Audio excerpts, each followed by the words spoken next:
Dragi prijatelji, rast nije pitanje sreće, nego pravih odluka u prave vrijeme.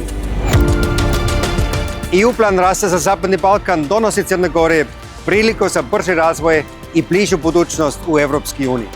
Do 383 milijuna eura podrške kroz bespovratna sredstva i povoljne kredite. Prvi korak je napravljen. Crna Gora je već dobila 26 milijuna eura. Zato planira pametno ulaganje u infrastrukturu, nove autoputeve, rekonstruisane pruge i vodovodne mreže.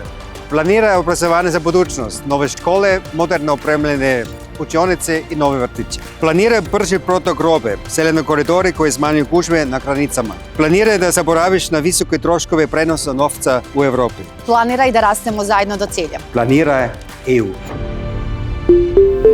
EU plan rasta za Crnu Goru. Planiraj EU.